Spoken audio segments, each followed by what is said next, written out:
Okay, hold on. I got this. There we go. Oh, wow. What? Now I'm like a YouTuber. You think? Yeah, that's what they do. That's because when you're in a car, all the noise of the vehicle and the road noise, you really have to have a mic. Because if you use the other mic on the camera, it's pretty bad. So I'm not a YouTuber? You're still a YouTuber. Okay. Okay, besides what you saw on Palm Sunday or felt the presence, all the times that you've been ghost hunting with me, which I've been ghost hunting for 24 years now, have you ever seen anything or felt anything on these trips that you could say, oh my God, that was a ghost?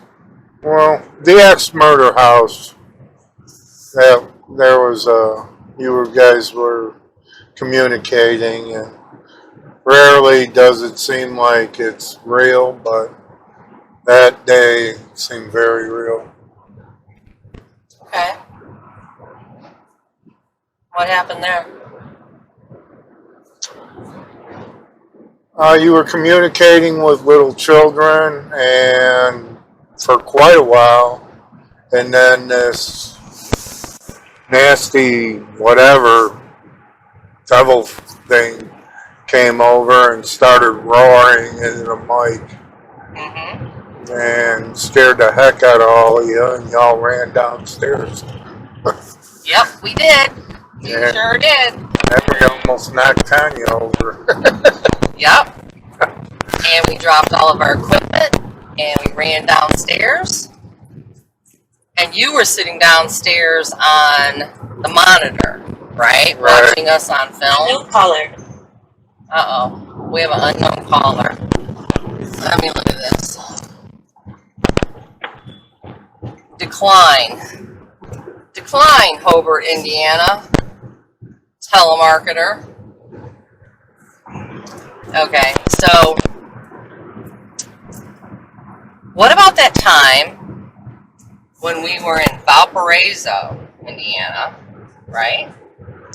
Yeah, we were in Valparaiso, and the guy let us upstairs. It was locked up. We were in there having a beer, and there were a lot of stories about, like, they used to do hangings upstairs, and the bar and restaurant we were in, and it was all locked up, and he let us go up there, and yeah, I felt like I was touched upstairs. Like it played with my hair a couple times. And that's when we were like first together, right? So you hadn't been like ghost hunting with me at all, like, and you said it felt like a spider web. Yeah, I thought it was like, because I was moving a little bit, I thought it was a spider web. But it happened a couple times and there was no spider webs there. So it'd be like somebody playing with the back of your hair and neck.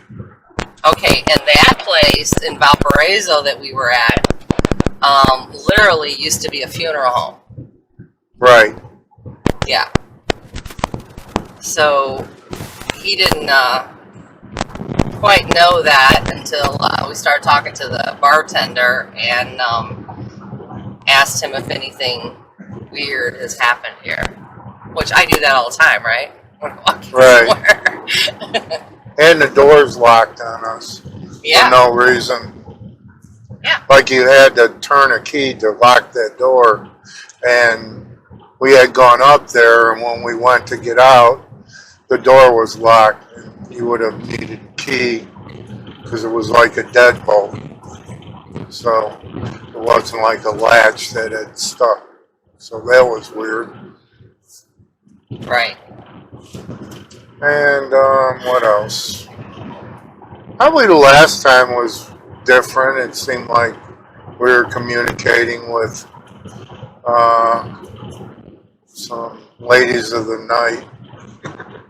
It was an old brothel too, so that kind of fit. At Rhodes Hotel? At Rhodes Hotel, yeah. Okay. Yeah. So we were doing the Estes method, where you put on the person puts on the blindfold, and then they put on, or they turn on the spirit box, and they put the headphones on, and we ask questions, and they don't know what we're asking because they cannot hear us, right? Right. So we're asking questions, and a lot of that came through as the brothel women, right? Right. Yeah, that was a good one. So if you haven't seen that episode, you need to go back and look for Rhodes Hotel. Actually, I'll put the link below. That was a pretty cool place. Yeah, it was. It was. We had a lot of fun. And,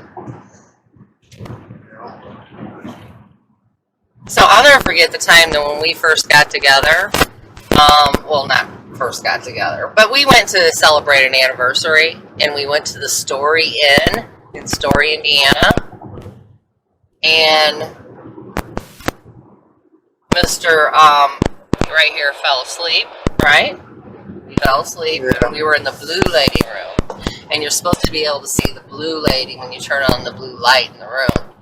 I turned on the blue light, and he fell asleep, and I went walking through Story Inn by myself, through all those rooms up there, by myself, because you was sleeping. Got smacked. But I was scared. Like, Story Inn kind of scared me with all that, just being by myself. well, we did have a pretty good thing in that other room, the front room up there. Oh, yeah. The front room at Story Inn. Seems like Will and I always get the same room. I can't remember the name of the room. It's on the front of the building. And there's always, they say that's the most haunted, even more haunted than the Blue Lady. So what we do is whenever we go to a location, and this location had 4 hotel rooms, and I put all the keys in a hat, and everybody chooses a key, and that's the room they get. Well, we got that same haunted room how many times now? 2 or 3? 2, at least. And so we were all sitting up there. It's late at night. Everybody's gone. Like this building is like an old revolutionary hospital. It's like so old. But the main level is a restaurant now. The basement is a bar, and then all the rooms are upstairs. And there's 4 rooms? Yeah, 4 rooms. 4. And they all leave like 9 o'clock at night.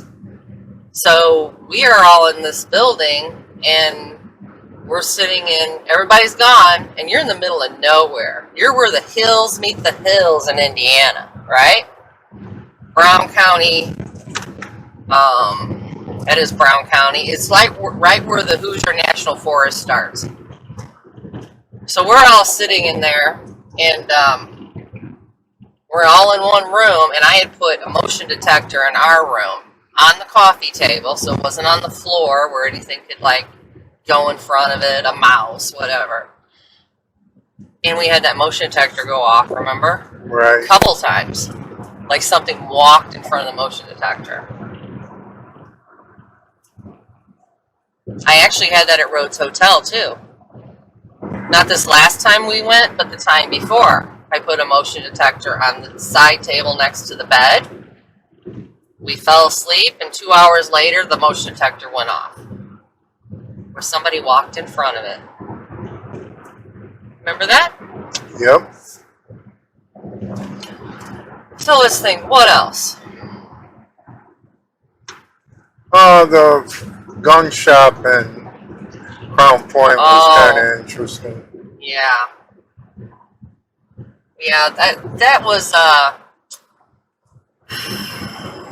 I'm going to spell it for you on here. I don't want to say it on screen. Starts with an S. That's what that was. And It was done with a gun, and the same couch that this happened on was still there, and they had taken the cushions off of that, or the one cushion, and they had taken part of the floor in front of it. The police had, but I got access to this upstairs apartment above a gun shop, which the person that did this, his father owned the gun shop. And that was a very weird feeling, wasn't it? You could feel everything in there when you walked in, because we were in there not too long after it happened.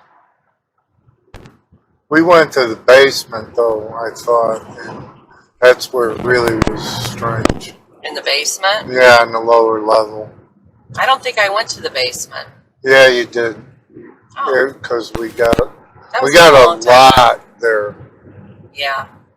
You know, you were communicating with something. Right. That was probably one of the better times. Right.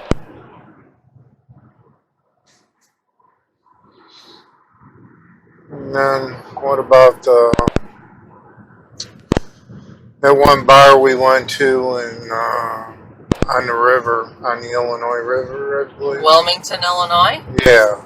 That was strange. That was a strange one. That was when a spirit communicated with me, and I had never been to this place before.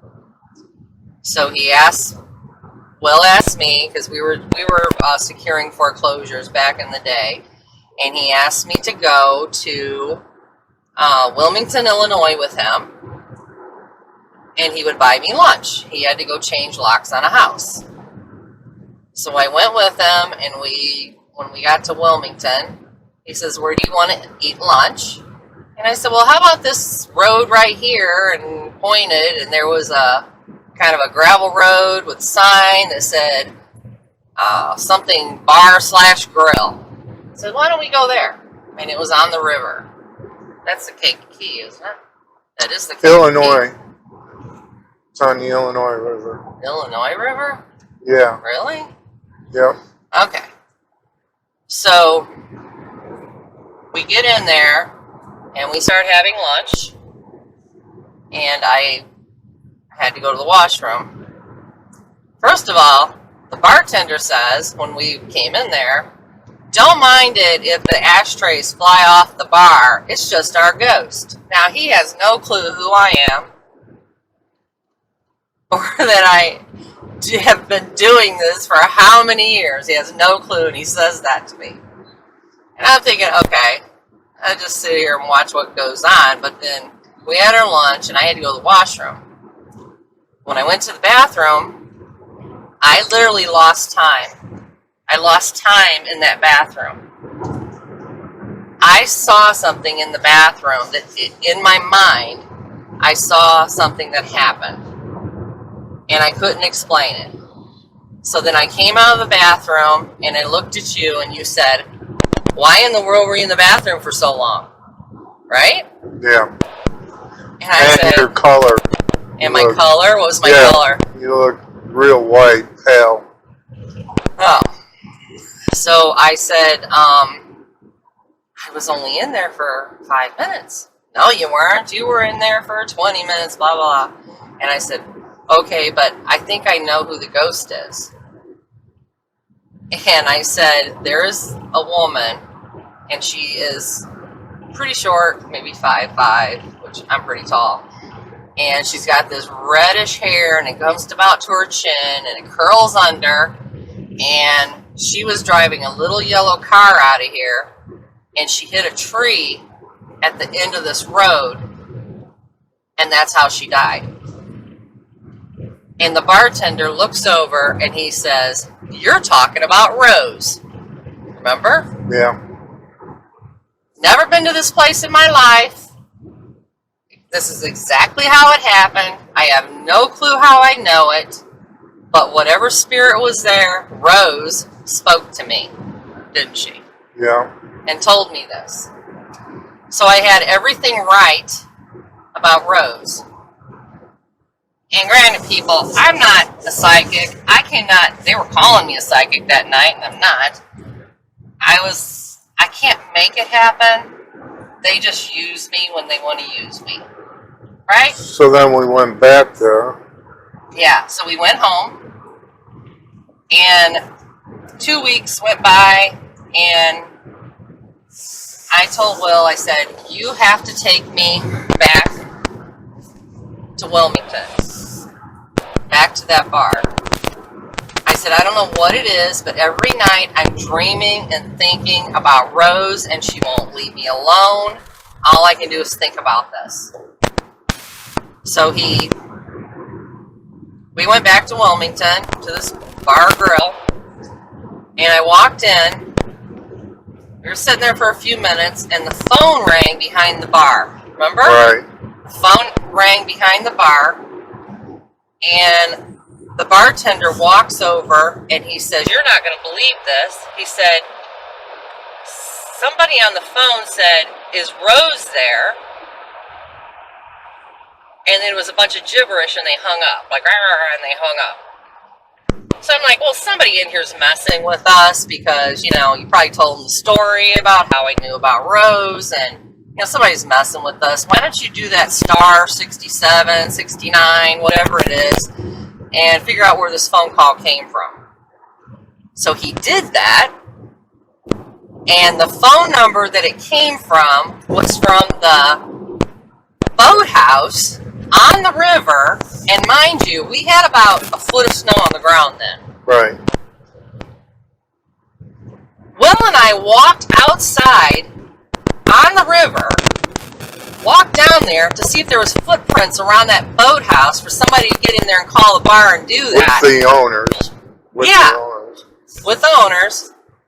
And there was no footprints, nothing, but that phone call came from the boathouse. The building was locked. It was covered in snow. You would have been able to see footprints if somebody went in there and made a call. Yep. Yeah, that was a weird one. That was a weird one. So then, I'm sitting there for a while, and just something is telling me. I said, you know what, I gotta say this, because she's not gonna leave me alone until I do. And I said, Rose wants you all to know that she was closing the bar that night. She worked there. She was closing the bar that night, and she got a phone call that said that her boyfriend was cheating on her. And she got into she closed everything up real fast, got into her little yellow car, drove to the end of the road, and she hit that tree. But she wants everybody here to know that he was cheating on her. And you know what? From that time forward, after I said that, she left me alone, didn't she? Yeah. She used me to communicate. Those are the kind of things that I'm like, I gotta believe something here. This is just too weird, okay? There is a spirit out there that wants to use me. How would I know any of this? That's probably the strangest thing that's ever happened when it comes to that, and the other thing. All of that.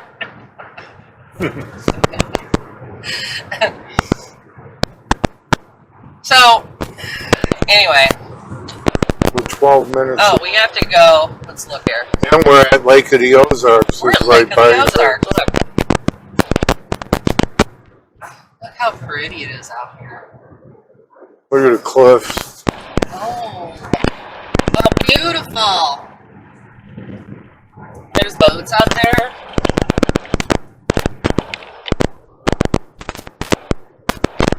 Look at the cliffs over there. So we have to go. We're 14 minutes away from the Haunted Castle House. Oh, look, there's a sign up there on the hill.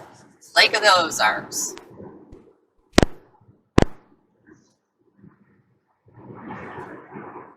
Oh, beautiful cliffs.